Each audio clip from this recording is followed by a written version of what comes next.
For many, it was a day that started just like any other, dropping kids off at school, going to work, but mere hours later, the world changed forever. And what was just another Tuesday became a day we'd never forget.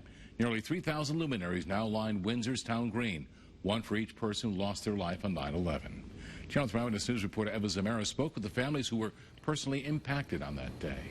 Eva?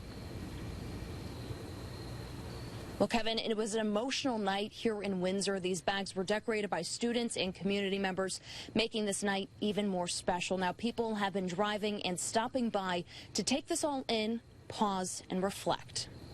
I was just having a random conversation with someone, and they said, you know, the World Trade Center was hit by a plane, and I went into panic mode from there. Fred Koo had just started a new job at Merrimack College when he heard the news. His father was a mechanical engineer and had worked on the 91st floor of the South Tower for decades. He was on the phone with my mother and just said, something's happening, I gotta go, and that was it. Frantically trying to put the pieces together, Fred called home to his family and was finally able to reach his sister out in California. We probably went for a full week hoping that he was somewhere. We put up flyers around the city. We were going to hospitals, police stations. 3 weeks later, they decided to hold a memorial service for his dad.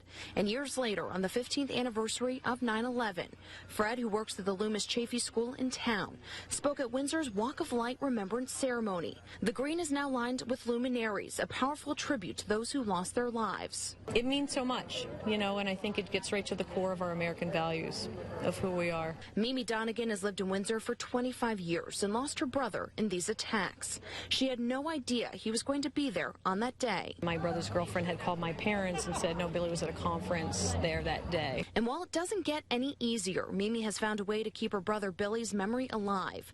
Her family started a foundation in his name. If you were a stranger, you were his friend, and if you were a friend, you were family. And that says a lot about him. Fred has also found a way to honor his dad, even on the hardest of days. I make sure on his birthday in April and on 9/11 I have a really good steak and I have some potatoes and I have a really bad beer. It's one of those funny little traditions I have to remember him by. The ceremony wrapped up around 7:30 tonight, and people were invited to stay until about 9 o'clock. But as you can see behind me, this display is still up, so if you wanted to come by and check things out for yourself. Live in Windsor, Eva Zamaris, Channel 3 Eyewitness News.